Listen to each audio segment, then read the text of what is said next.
Cowbird by Jae Ess. Chapter 9. The Piano. Still in shock after a horrific encounter, I stare wide-eyed down at a dead man I've never seen before. Young, perhaps 30, with dark clothes and neatly combed hair, and a blue-handled screwdriver sticking out of his neck. "Miss Porter."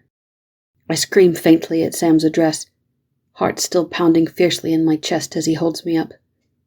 "Are you all right?" "No. My throat hurts and I'm terrified. I want nothing more than to break down in sobs and hysterics. But something like that must sound pathetic at a time like this. I'm all right." Sam turns me abruptly from the body, gripping me tightly in an embrace. I cling to him, shaking so badly I can barely stand. It's a relief to be in his arms. I haven't felt a comforting male embrace since my grandfather passed away. His strong arms and broad chest, the scent of motor oil and even his sweat.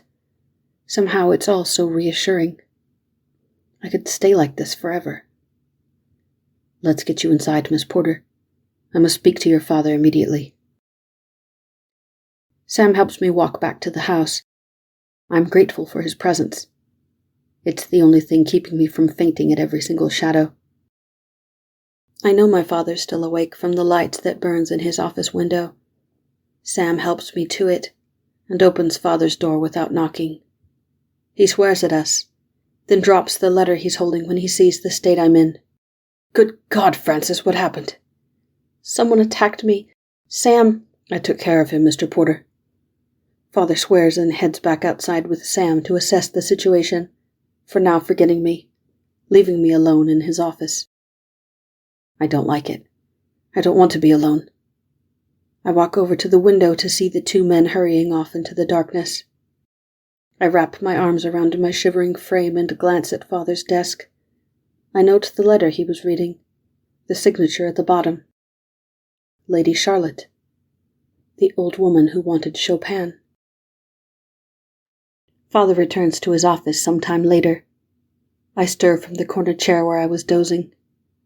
"Are you still here? I should have had a servant make you something hot and put you to bed." "It's all right. Did the police come?" "Yes, everything's been taken care of." "They didn't arrest Sam, did they? He was only protecting me." No, of course not. The police understood the situation completely." I rise from my chair and walk over to him. "Who was he, Father? Why did he try to kill me?" "He wasn't trying to kill you. He was a kidnapper after the Porter fortune." "But he tried to strangle me." "Don't dwell on it, Francis," he says, putting his hands on my shoulders. "The man is dead. It's over now. That's all that matters. Now get some sleep and do your best to forget this whole incident." "Forget?" "That's an order, Francis." I blink at him, confused. I can't understand any of it, but I'm too tired to argue with him. For now, I'll do as he says. Perhaps things will make more sense in the morning. I can't understand. Why shouldn't the police want to interview me? I sit at a late breakfast with my father, who looks as though he's barely slept. "I told you they've taken down all the statements they needed." "But I'm the only witness besides Sam. It doesn't make sense that they wouldn't have any questions for me." "Are you going to tell the police how to do their business now?" He shoots me a dark glare, warning me to drop the subject. I give in with a faint sigh of resignation. "Were they able to identify the body?" I ask. "Just some common thug."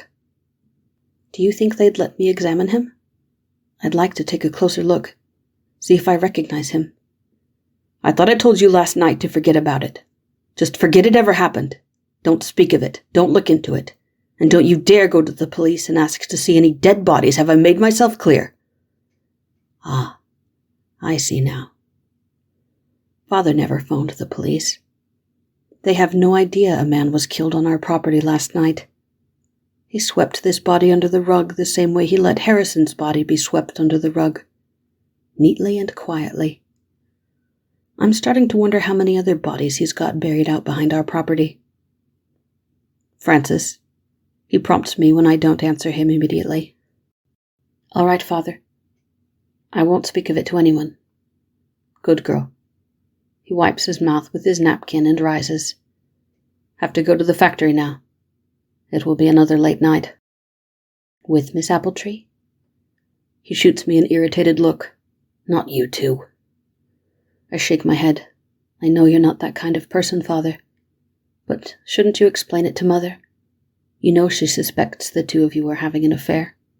I've tried, but what's the use of explaining anything to a pickled vegetable? I saw the letter on your desk last night. From Lady Charlotte, I say, and I watch his eyes slowly harden. And, he prompts me, aggravated, impatient. You should tell Mother. She'd understand. When has that woman ever understood a single thing I've tried to do? He grumbles. Your mother will be fine on her own.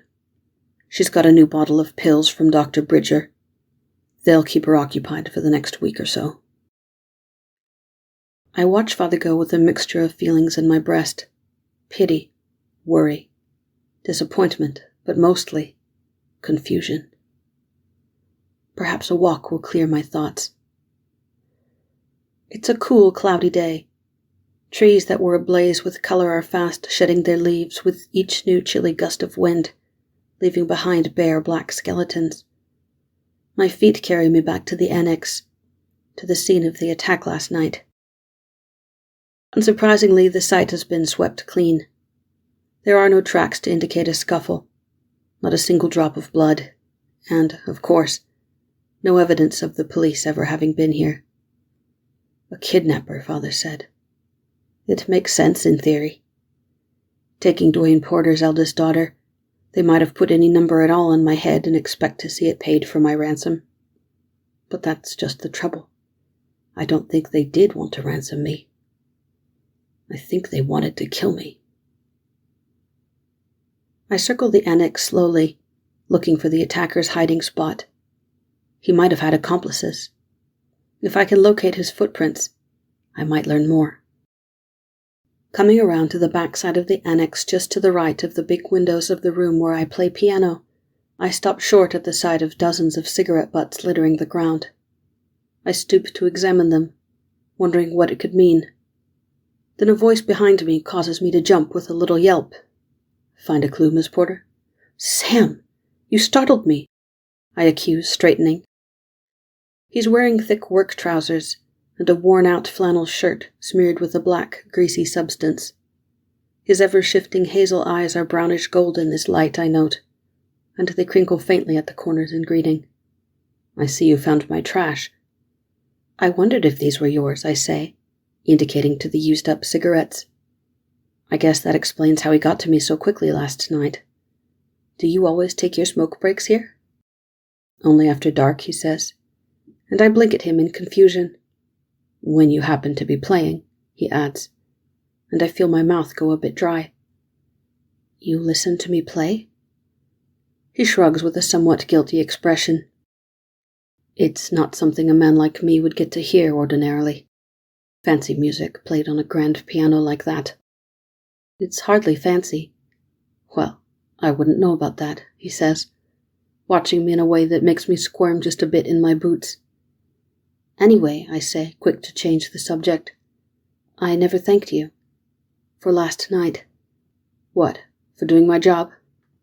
You were just a mechanic, I remind him. I thought I was your bodyguard.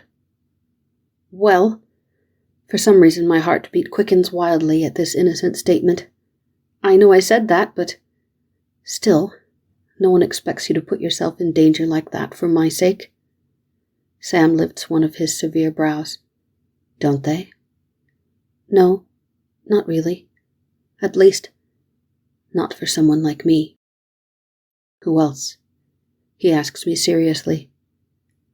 You'll forgive me for saying it, Miss Porter, but I wouldn't give 2 cents for that lot you call family.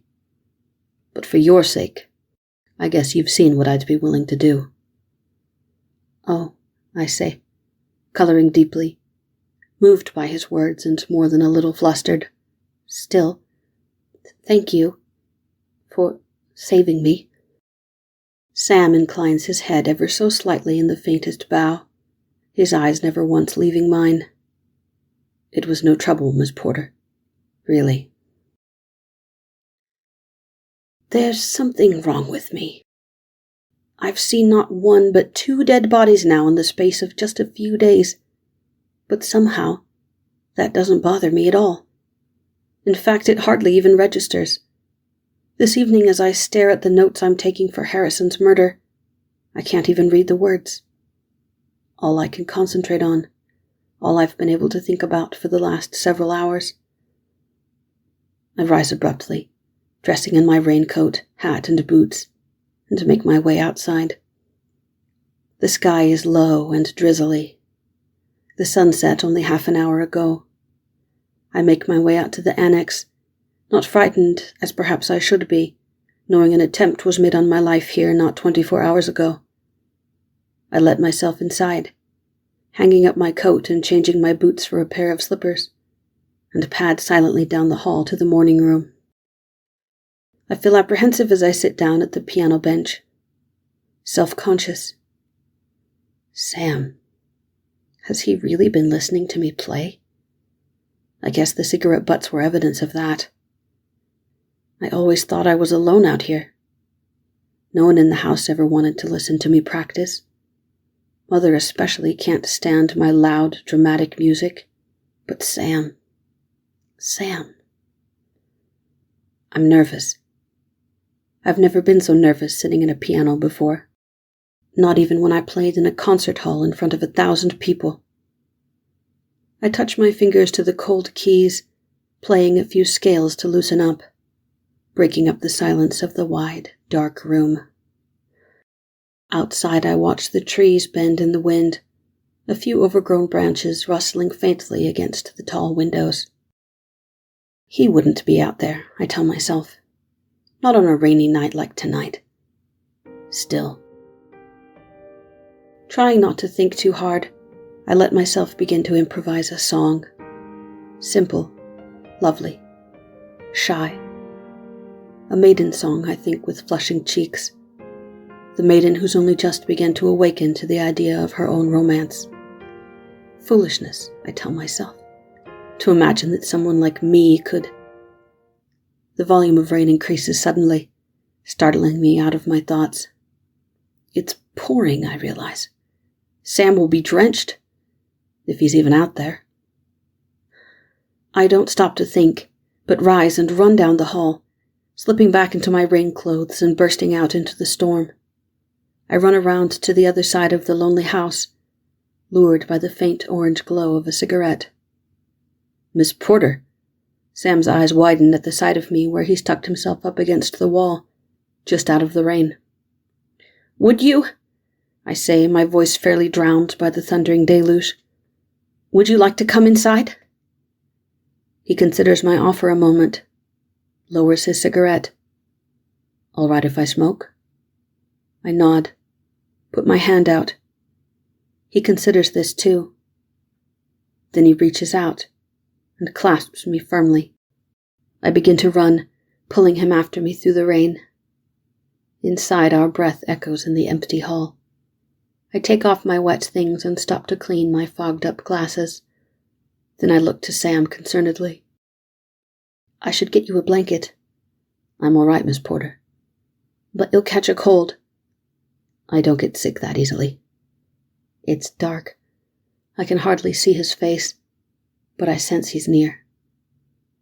This way, I say, turning from him quickly and leading him down the hall. The sound of his footsteps following after me makes my stomach do somersaults. Take any chair you like, I say when we reach the morning room, lit by a single gas lamp. There's an ashtray on that table there. Sam takes it and finds a wooden chair, pulling it to a spot in the middle of the room that gives him a full view of me. He leans himself back in it, crosses his leg over his knee and lights a match, touching it to the end of his cigarette. He shakes the match out and lays it in the ashtray, and takes a long drag. The embers flare, casting his features in the faintest glow. Realizing I'm staring, I shake myself, letting my eyes fall back to the keys. I don't know that I can trust myself to improvise properly with an audience, especially in this mood. I'd be embarrassed if I played something stupid. Instead, I stick to the classics, familiar pieces I could play in my sleep. The minutes slip by, and with them, my tension. Miraculously, I even managed to forget my audience, throwing myself body and soul into the music. Then I notice just a bit of movement, and my gaze goes back to him. Though I've kept him here for more than an hour, he doesn't doze the way Lady Charlotte did. He's watching me with those strange eyes of his, a clear, direct gaze that never falters, thinking inscrutable thoughts. My nervousness returns, and I miss a note. I stop mid-sonata, fingers hovering over the keys. Slowly I lower my hands. Sam continues to watch me as the notes fade and silence descends. Is that it? It's getting late. Not as late as you usually go. I color faintly. If I'd known someone was listening. What? Nothing. I should get back to the house. I'll walk you back. The rain slowed once again to a light drizzle. I tell Sam he doesn't have to follow me, but he's insistent. After what happened last night, you think I'm letting you out of my sight? I do my best to pretend his words don't stir up great swirling butterflies in my belly. It's a short walk to the main house. At the door I stop and turn to him. Would you like to come in for a cup of coffee? Sam's eyes widen at this second invitation from me, and he swallows. That's very kind of you, Miss Porter. But to tell the truth, I'm dead on my feet. After I see you off, I'll head back to the garage and pass out. You should have said something, I say, feeling suddenly stupid. I wouldn't have kept you up so long if I'd known. You didn't keep me up. I wanted to be there. He's looking at me again, captivating my imagination with the intensity of his gaze. But it doesn't last. After a moment, he disrupts the mood with a faint, professional sort of smile, dismissing me. Well then, I'd best be on my way. Of course. Thanks again, Sam, for everything. My pleasure, Miss Porter. He tips his hat at me together with a little bow, turns, and disappears into the night.